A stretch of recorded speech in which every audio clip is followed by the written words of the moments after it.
Hello and welcome to podcast number 46 from the Self-Publishing Formula. Two writers, one just starting out, the other a bestseller. Join James Blatch and Mark Dawson and their amazing guests as they discuss how you can make a living telling stories. There's never been a better time to be a writer. Happy New Year, Mark. Happy New Year, James. How are you? Yeah, I'm really good and raring to go. We had a little break over Christmas, sort of a break. You basically work every day when you own your own business. But yep, you can't. What do you call me? I know. Unbelievable. I said you can't stop. That is going to get us to the explicit tag. Apologies to sensitive listeners. Yes, we can't stop, but it's great. I love the work that we do. And 2017, I'm really hoping, praying, is going to be the year that I become an author. I'm not saying necessarily I'll become a successful author, but I will become an author with a published book, and which is really exciting. So I'm getting back into my writing, which was very difficult to do during the launch period. But I'm doing a bit every day. And in fact, I'll just on this subject say that I have got quite into Brain FM, which is something that you introduced me to. And you, I think, still use it. So if you don't know what Brain FM is, it's a kind of productivity. Well, it is a productivity tool. What happens is that it plays you some music, sort of ambient music, and you can choose 3 different types. There's focus to help you focus on work. There's meditation, I think, and relax might be the other one. Best with headphones, it says, so a decent pair of headphones. And for me, the focus music, actually it's perfect for writing a thriller because it's quite tense music, quite portentous, and it just rumbles in the background, and it really, really works for me. So I have a very cluttered office around me at the moment. I have lots of things going on, and it's kind of a mental barrier for me to suddenly switch off from everything here and go into my novel and start writing. But actually, Brain FM really helps me. I stick the headphones on, start the music, and suddenly distractions are nowhere to be seen. And the hour or so I set myself to work flies by. And I don't know, I'm not sure about the psychology behind it. We have actually reached out to them. I've contacted them and asked them if they'll come on the podcast, and I haven't heard anything back. And I think you've done the same thing, haven't you, at some point? Yep, they blanked me as well. They blanked both of us, but anyway, we are fans of their product. We're not affiliates, and they don't talk to us, so we have nothing to gain from this. But I think these little things help. The old Pomodoro timer thing, which I don't know if you've used those in the past, Mark, but they're useful brain tricks as well. But for me, there's something about this music, and I strongly associate the book with it. I think it does somehow help me keep that sense of momentum going in the book of what's going to happen I don't know, it even feeds in perhaps to the way that I'm writing, which is useful. Yeah, no, I used it this morning. I'd done 2,500 words today, and I had about 3 or 4 sessions, which I do half an hour sessions and then go up and stretch my legs for a bit, and that worked quite well. So yeah, I've been using it for a while. It is effective, and it could just be that it's a placebo effect, but it doesn't really matter at the end of the day. If you think it helps you and you're getting your words in, it doesn't matter if it works or if you just think that it works. That's the end of it, really. Yeah, it is. And we're going to talk about podcasts. We're not going to talk about, this is a podcast. We're going to talk about mailing lists today, and I'm going to introduce that in a moment. It's going to be our main topic, but we are overdue a full session on productivity. So we'll find if we can't, if the Brain FM people just ignore us, we'll find somebody else to talk about productivity. I'm showing off my new Apple Watch 2, which I got this morning in the Apple Store in Cambridge. And over Christmas, I decided to stop ignoring the stand up now, breathe now things that come up on your Apple Watch, and decided for a bit I would do them religiously. And again, without sounding too gimmicky, it's really worked for me, particularly the breathing. So if you follow that once an hour, I think it really does help your physiology, and certainly standing up and circulating, getting circulation moving. We know that sitting down is very bad for bodies. And so I think you start to put all these things together, you generally start to have a fresher, more energetic approach to life and to your work. And goodness knows we need it, don't we? Because we have a lot going on at any one time. And to get it right does require not just doing it, but doing it well. Yeah, exactly. So, I mean, I've had a standing desk put into the other room in my office just before Christmas, and that's going quite well. I tend to be in this room to write. It's also quite quiet in here, so we can do podcasts and things.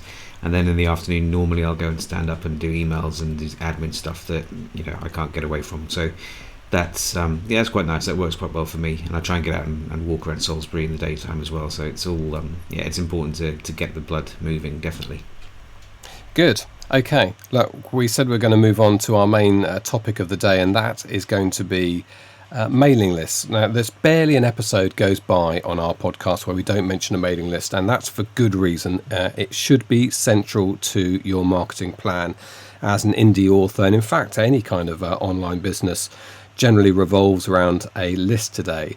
Mark will set out some of the fundamentals of why that's the case in a moment. But just before we move on to that, Mark, why don't you just set out, because this is the first of 3 episodes we're going to be doing on this very important subject, and just set out how the 3 episodes are going to work.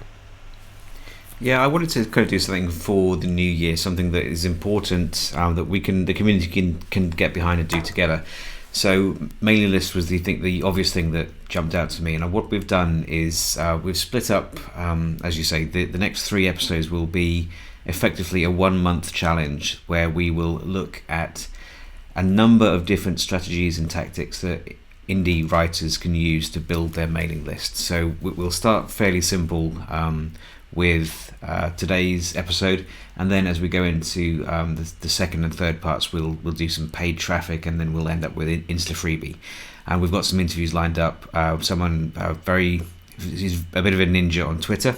We've got him next week, I think, and then I'm hoping to speak with Ashley from Insta freebie for week 4, which would be the third part of the series. So the aim is nothing too ambitious. It will be from 0 to 100 subscribers. So if you're just starting out, it will be a path that you can follow to get your first 100 subscribers. Or if you are slightly further along the line, it will be your next 100 subscribers. And as is the case with the 101 course, the thing that we needed is a guinea pig. And when I'm thinking about guinea pigs, the first person that comes to mind is not your cat. James is looking behind himself for those who are listening rather than watching on YouTube. The cat's gone.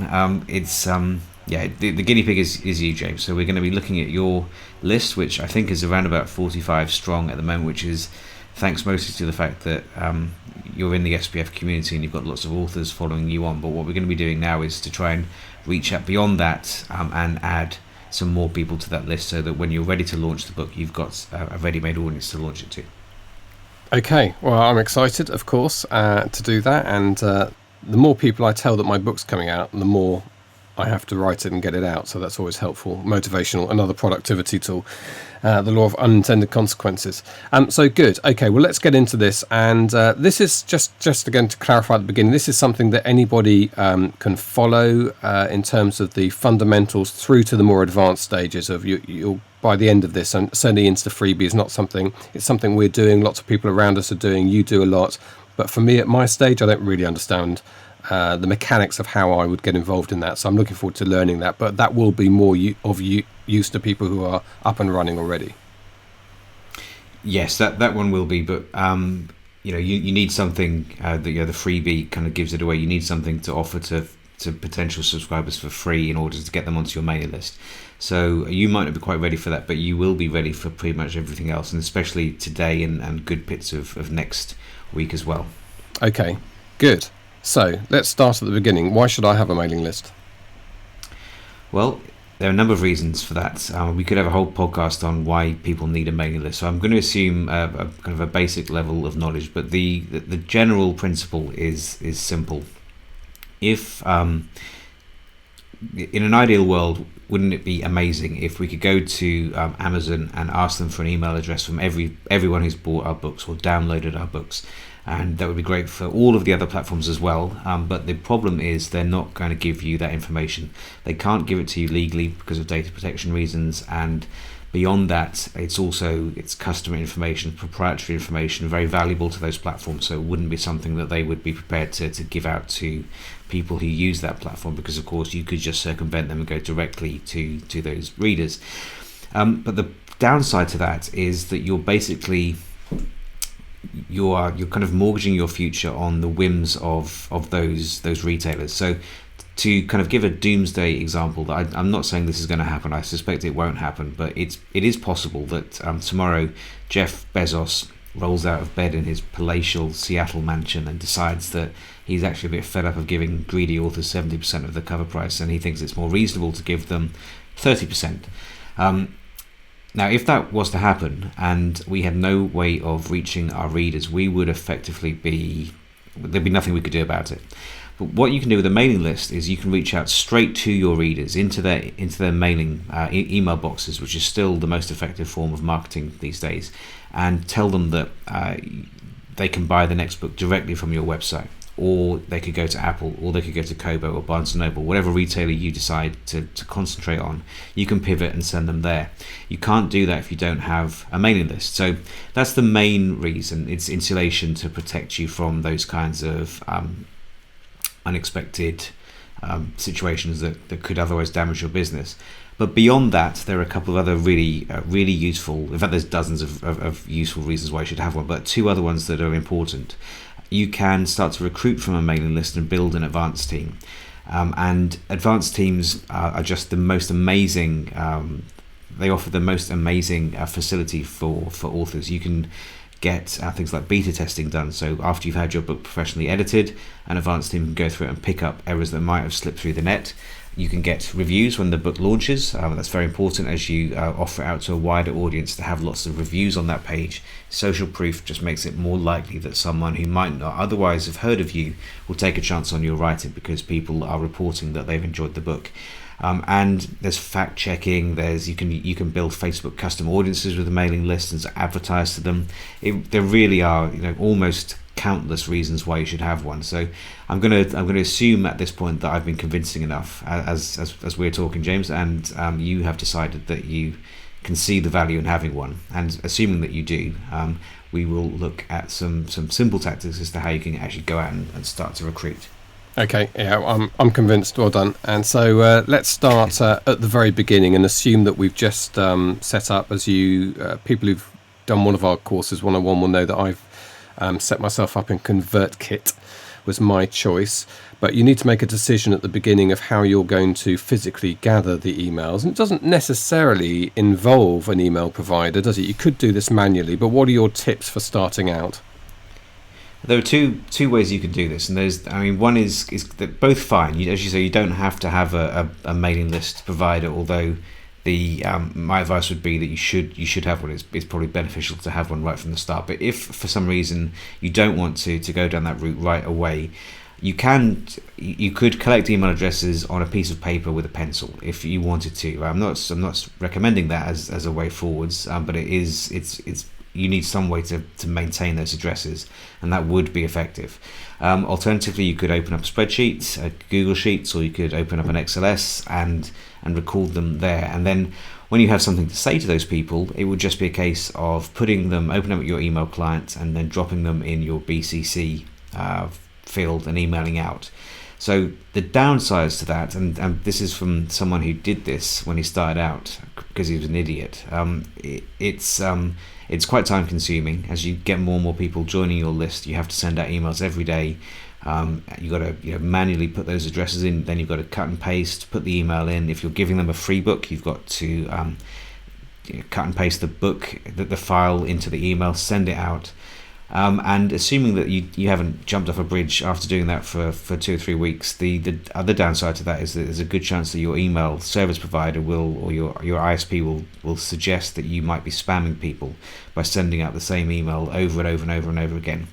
And it is possible to have your account shut down. So those are the kind of the downsides to that. The other way of doing things is, as we say, is to actually get an account with a professional email service provider. So for the purposes of this quick discussion, we'll focus on two, and I'll make a kind of a third suggestion for those who are more advanced.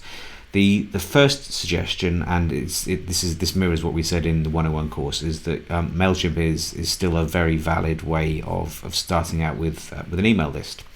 It's cheap. In fact, it's free until you have your first 2,000 subscribers.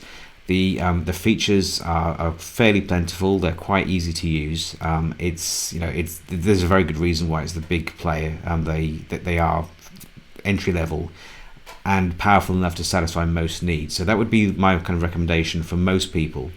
If you're a little bit more confident with that kind of service and with the software, then it makes a bit more sense, I would say, to future-proof yourself and give yourself a little bit more power in reserve for when you're at a level that power will become useful. So as I look back on having a MailChimp list for 4 years, and I've got like 65,000 people on that list now, it is starting to get, in fact, it's beyond starting to get, it is very complicated. There are lots of different lists. Doing a mass email out to my list requires me to copy emails, send them out 12 or 13 times. It's not efficient. People get them more than once if they're on more than one list.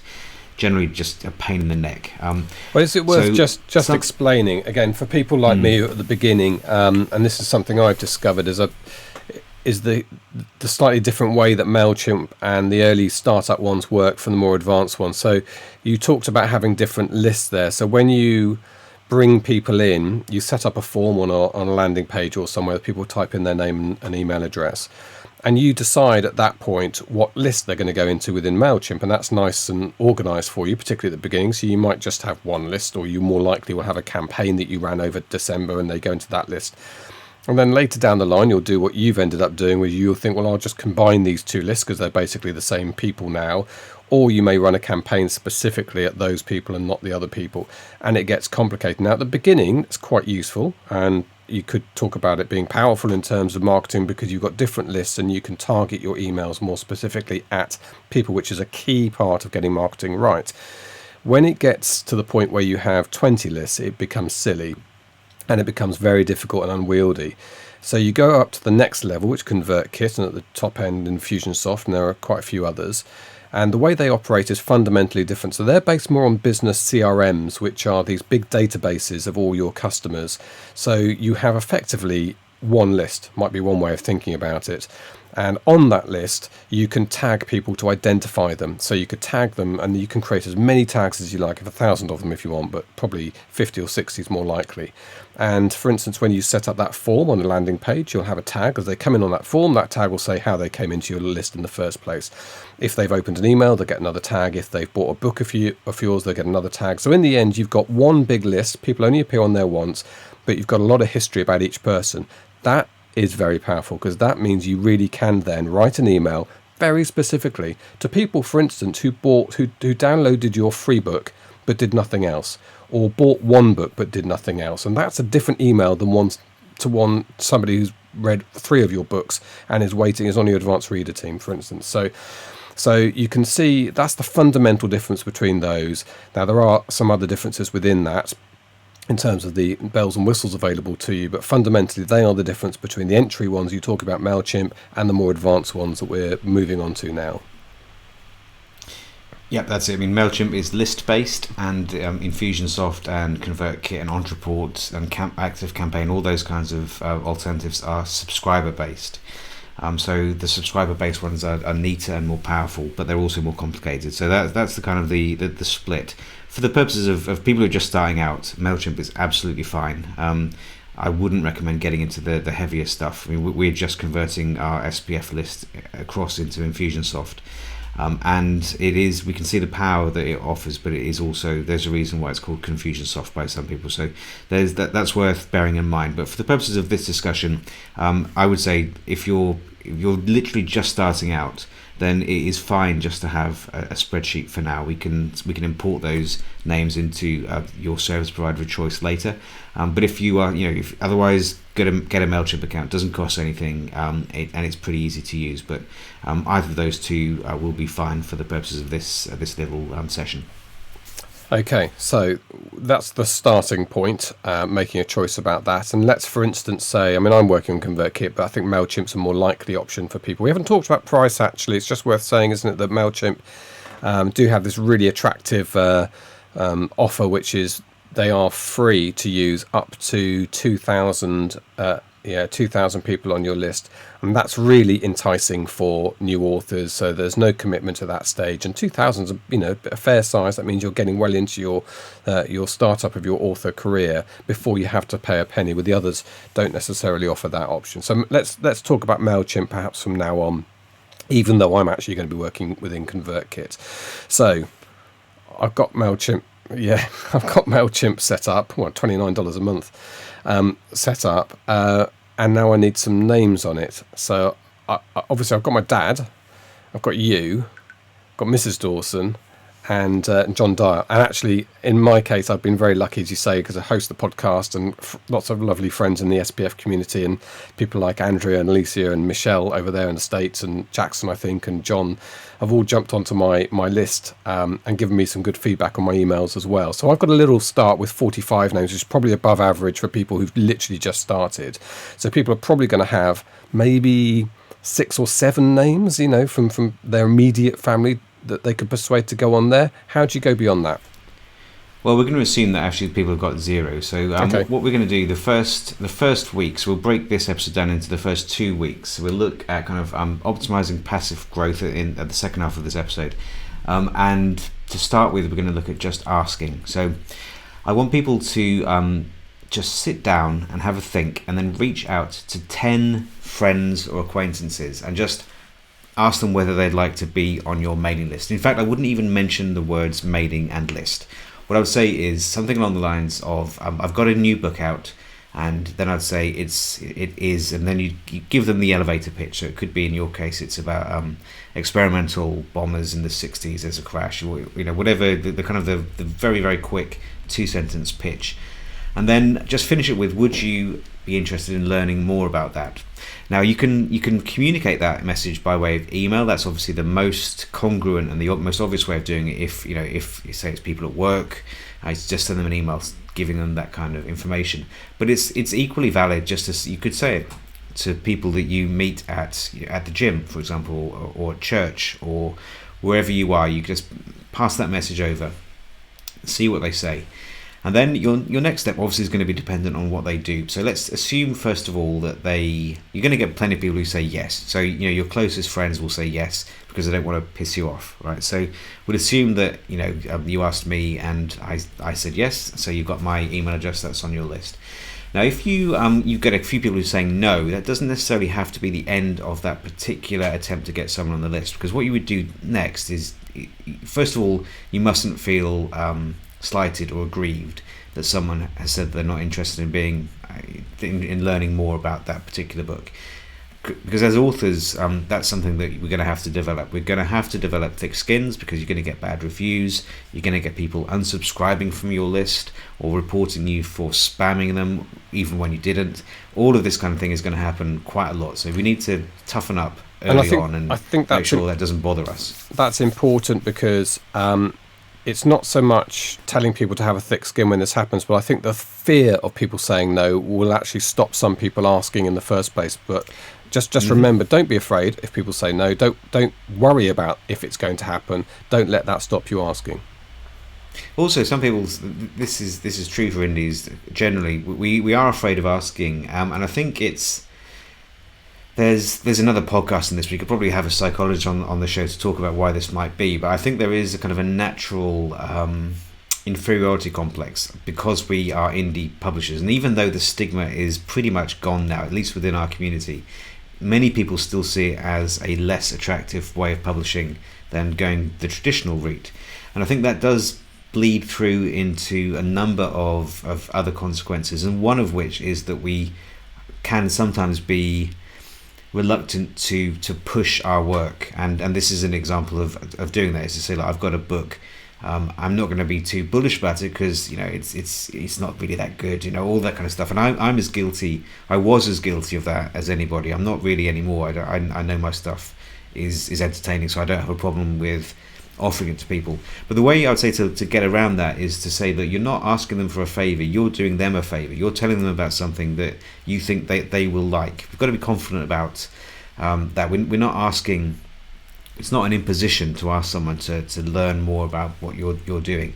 Look at it the other way around, that you're offering them an opportunity. Maybe it's a non-fiction book that they'd be helped by, or maybe you're offering them several hours of entertainment for free because it's the kind of book that they'd like to read. So that's the kind of mind shift thing I think is important. But assuming, let's go back and think about if someone has said no to you, you can still spin that into another opportunity, because what I would recommend in that instance is just say, like, okay, that's completely fine, that might not be for you, but do you know anybody who might be interested in my book about 1960s fast jets crashing in Cambridgeshire, right? So and then we can see what they say. It's possible that they might then broadcast that message outside of your immediate circle of friends into theirs, possibly beyond that.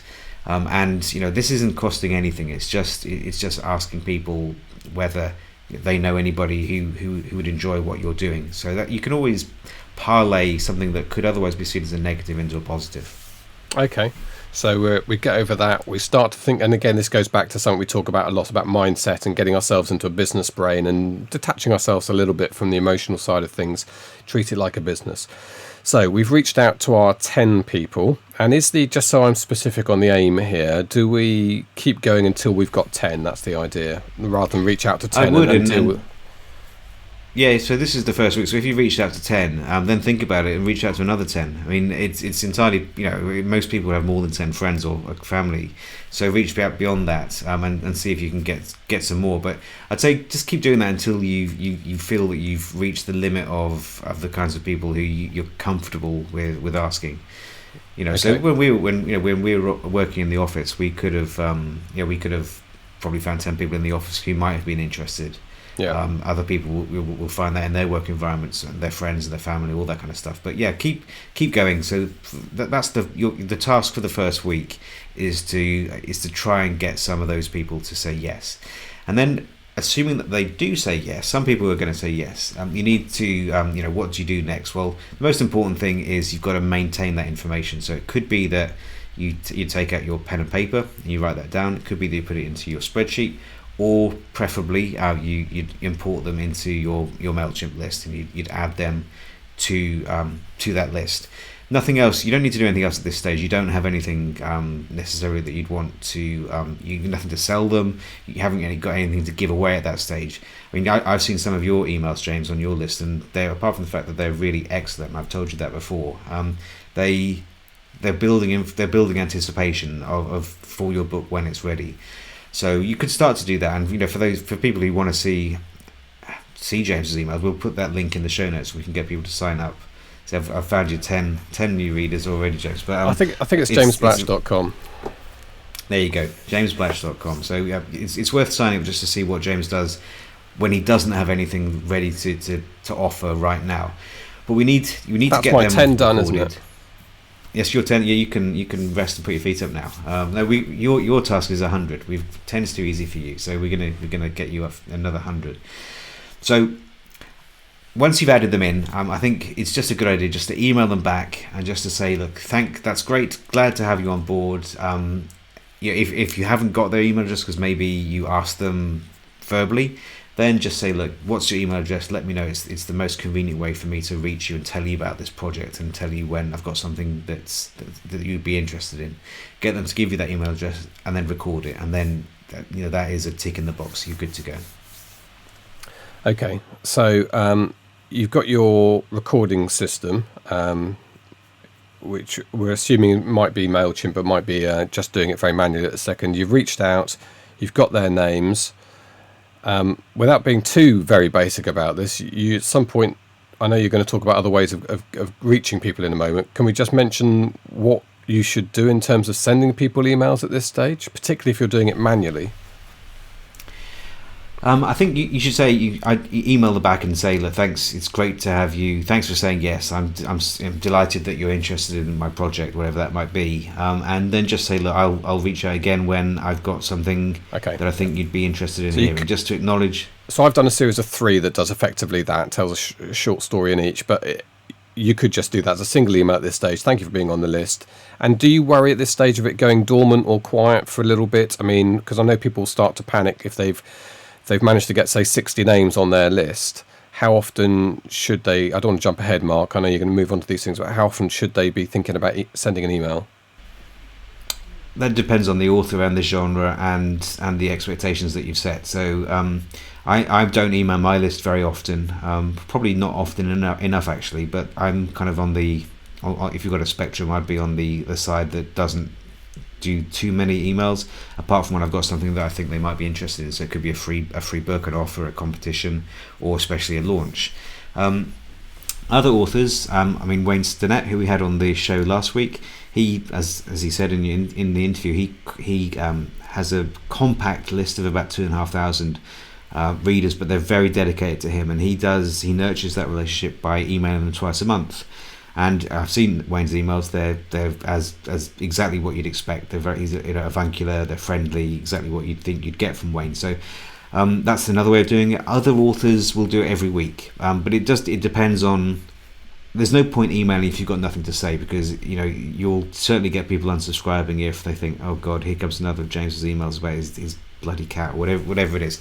But find a natural rhythm. Okay. Don't feel that you have to communicate with them every month. Okay. Because if you haven't got anything to say because you're busy working on that novel, then it might be better to wait until you've actually got something concrete to actually tell them about. Okay. All right. So far we've asked people.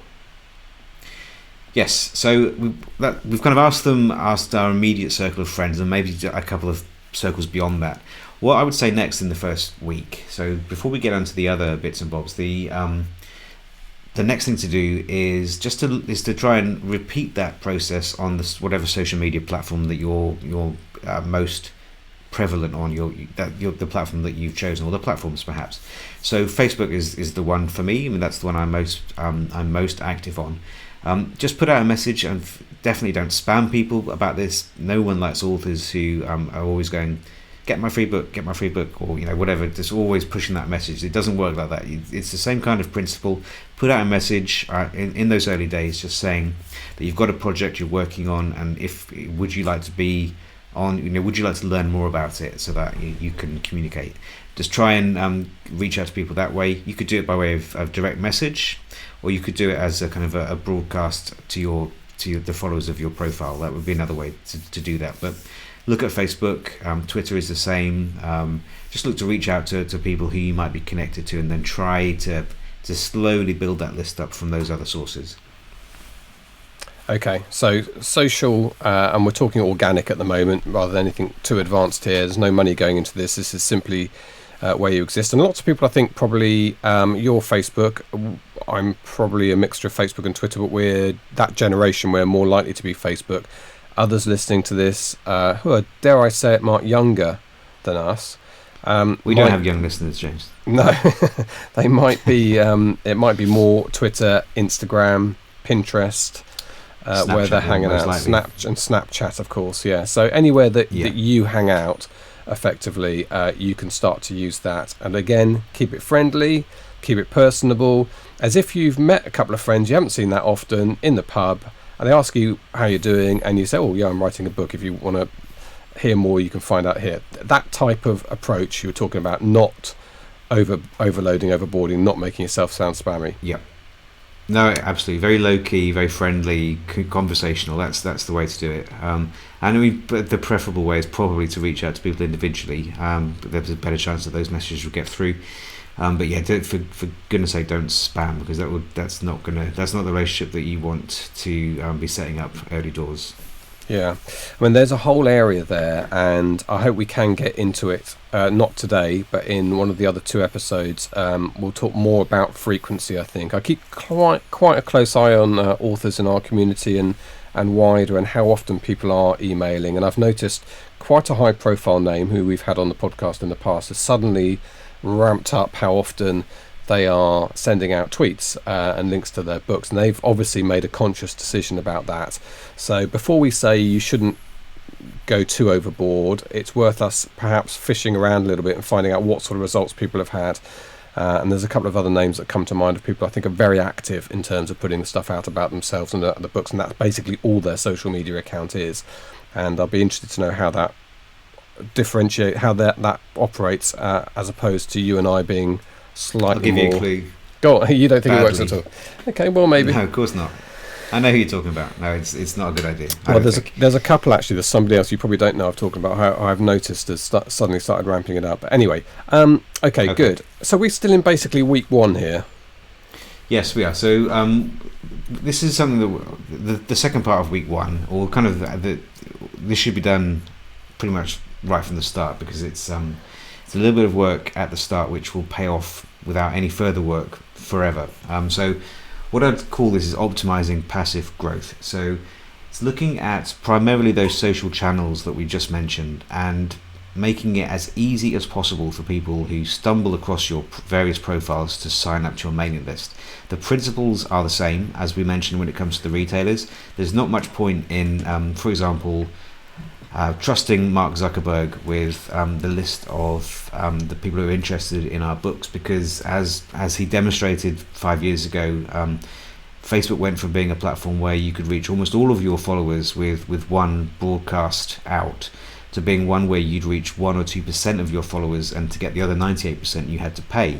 So obviously that's opened up loads and loads of opportunities for authors who are prepared to learn how to do that, but we want to make sure that we get them onto a platform that we control, not anybody else. So we want to get them onto our mailing list. So we're going to be, traffic will be increasing to through our social channels as we become more set down as authors. So we want to make sure that, as I say, it's easy for people to get onto the list. So let's start with Facebook. I did a webinar when we were promoting the 101 course, and we looked at some of these things. It was all about mailing lists, and one of the things that we did was I basically surprised you with a question in the middle of the webinar where we looked at the Facebook page for my books, and I asked what the 3 avenues were, or the 3 opportunities that people could take to join my mailing list. And I think you got all 3 of them, but do you remember what they were? Yes, I remember that you can. First of all, there's a button which you can choose, which I think you're going to talk about in more detail in a moment. There is the banner itself, which is the one I know that not everyone works out, that you can actually do something so that you can click the picture itself. And from memory, I can't remember the third one. There's another learn more somewhere, isn't there? Or about. It was an app, yeah. So and that's the app. You're right. There are 3. So the easiest one is actually the call to action button. So as you set up your Facebook page, which is something that takes literally 30 seconds probably to do that. It's very, very straightforward. One of the things that you can do is to assign a function to the button. If you look on the top right hand side of a Facebook page, so you look at mine, I think it's Mark Dawson author on Facebook, you'll see something like subscribe or learn more or sign up or something along those lines. And that's something that you can assign, and if people sign up and it's connected to your MailChimp account, for example, then people will join your list by doing that. It will take them through to a landing page where they can then sign up and they're on the list. So that's really, really easy. The second most easy way to do it, and also, as you say, the one that people don't often realise is possible, is to provide a link when people click on the banner. So the image for my page at the moment is a grab from the new Milton cover for Blackout, which is out next month, and available at all good bookshops, by the way. And I'm such a professional. If people click on that banner, spammy, exactly. It provides them with a kind of a link that they can then click, that you can direct them to, say, a shop if you're selling something, or to a sign-up page, to a landing page, which is what I do. And then the third and final way is a bit more complicated, and people will need to Google this because it's a bit beyond what we can tell people in this format. But you can get what Facebook refers to as apps, and they slide into certain spaces on the left-hand side of the page. And one of those apps is a little software snippet that will connect your MailChimp account with your Facebook profile or your Facebook page, and will enable people just to, I think mine says get more books or get my books. Clicking on that will then take you straight through again to MailChimp, and you can sign up that way. And by doing that, the reason why you need to do this is maybe let's say that takes an hour to set that up, and it doesn't take an hour to do that, but let's just say on the pessimistic side that's how long it will take. You do that work in that first week, and then it will continue to pay you back ad infinitum. So every week, I would suspect, I haven't tested this for a little while, but I think I'm getting between 20 and 25 sign-ups through that Facebook page, through those three ways of getting in. and I don't do anything. There's no other work involved in that. It's completely passive. So anything that you can do that will deliver you a benefit without you need to do too much work is a good thing. So that is something that we should definitely make sure that listeners and our guinea pig, looking at you, James, making sure that you've got that all those functions set up on your page. Yeah, and that's definitely something I need to be doing and making sure that it's all there. So two things occurred to me about that. First of all, it's a fantastic way of, when you look at your spend, and people who have already started dabbling in Facebook advertising, Twitter ads to build their list, and they look at how much they're paying for conversions. Of course, you've got to look at that holistically, and these 12 or 20, whatever you're going to get a week from that, should go into that total figure you got and against your total spend, and that makes your per email much better. Starts to make it look better. So that's a really important thing to where you have an opportunity of getting them for free. Set that up. The second thing, a really important point to make, is that the journey that somebody takes once they click one of these buttons has got to be right. It's got to be a clean, purposeful, targeted journey. And it's funny, we talk about landing pages, and I talk to fellow authors, look at me, fellow authors, other authors, who say, yeah, I'm all across landing pages, and it's so important. Then you look at what you hit when you click on learn more off their Facebook page or even their adverts, and you get this blog site that has a list of menu options at the top, has their latest blog at the top, below it, scroll down, everything they've done for eons, and over the right hand side there might be a sign up button, by which time the person who's clicked on something saying sign up now for a free book is completely lost, and then having to navigate their way through this page. You want, at that point, somebody clicks on that banner, clicks on a learn more button on your Facebook page, you want them to hit a traditional landing page, clean, uncluttered. And if you go to jamesblatch.com, you can see the one we created for me for the course. That's about as much as you'd ever want on that landing page. A little bit about the author, a little bit about the book, nice bit of blurb, but right across the middle of it, somewhere to click and put your email address in.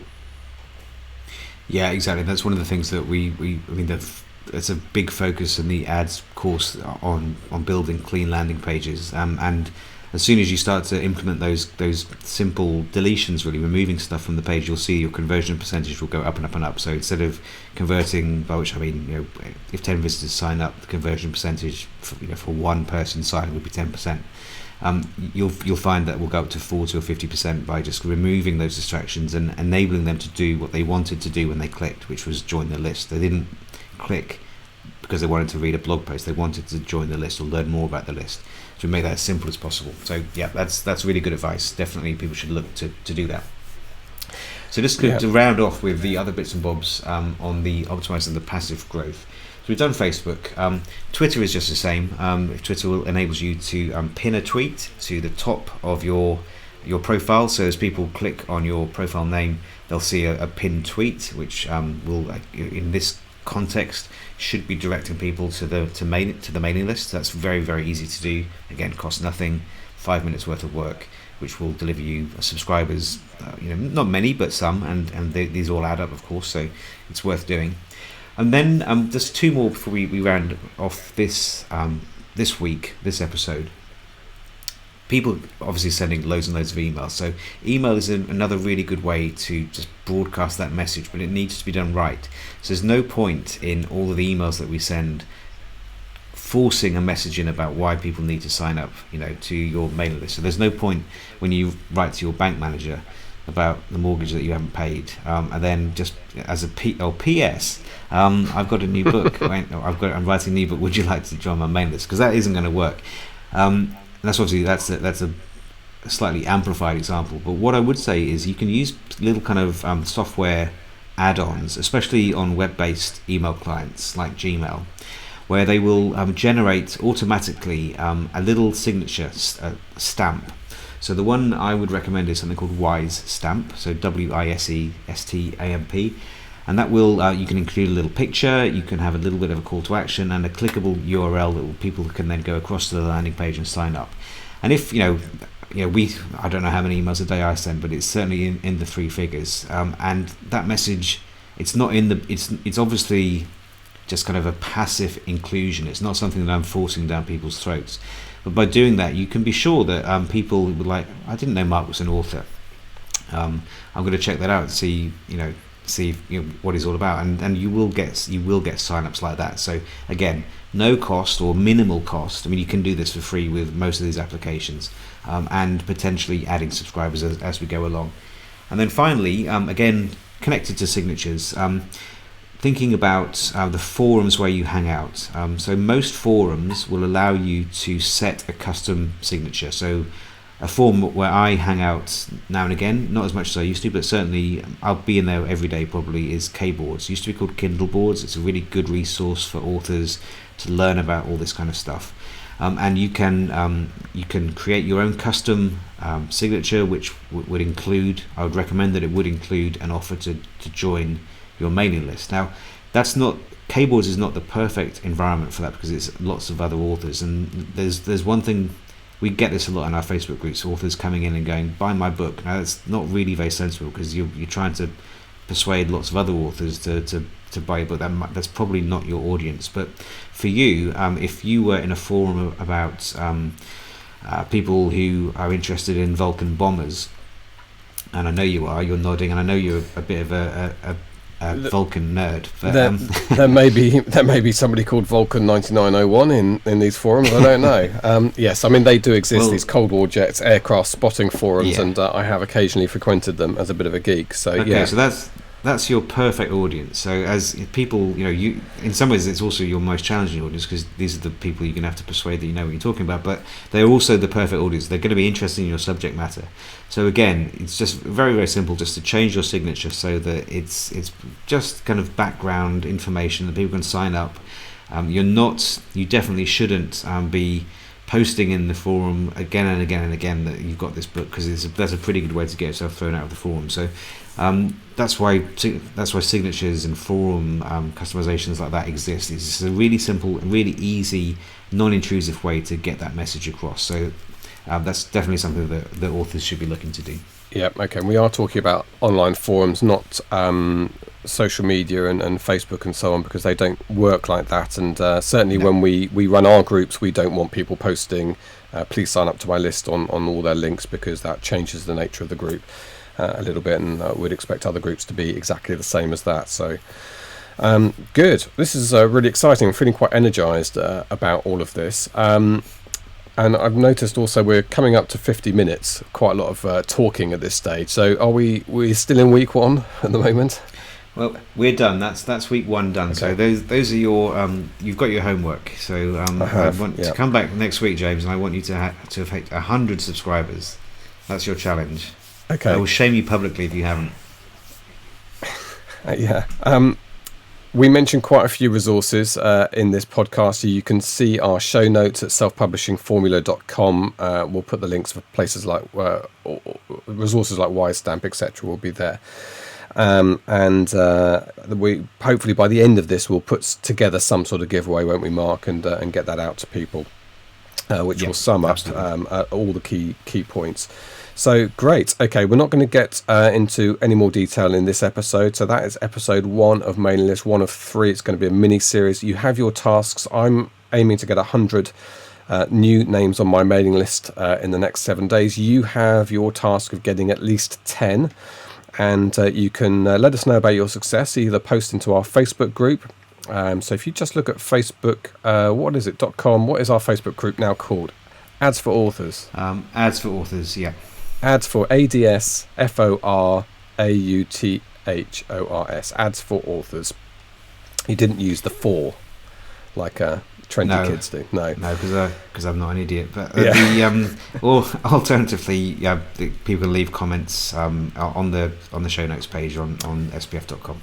Yeah, or even email us in an old-fashioned sort of way, podcast@selfpublishingformula.com. But only if your signature has been changed. Yes, because we'll be checking in which that. Case, otherwise, don't bother. What do you think about response. Title for my book? What do you think about V-Bomber Down? Because we thought, if you remember going back to this, people thought Vulcan Down wouldn't work because Vulcan reminds me of Mr. Spock. No, V-Bomber Down? No. Okay. No. I thought of that one just drifting off last night. I scribbled. I sent my wife an email from my phone as the only way I could make a note as I was in bed going to sleep. So I scribbled. You know, you can do the scribbling thing on your phone. So she got this email this morning saying "V Bomber down." Didn't know what it meant, but I did. Okay, so that's ruled out. Brilliant. Thanks very much. That's useful. Good. Thank you very much indeed for listening and for watching indeed. It's been a bit of a struggle. We are never going to record a podcast after 3:30 in the afternoon again in the UK, because certainly my internet supplier, it goes down as all the kids come home and ramp on their YouTube videos. It's been a real struggle. You've stopped and started visually, but we've hopefully got the sound absolutely perfect. So if you're listening, it should be perfect. And if you're watching, the sound should be perfect.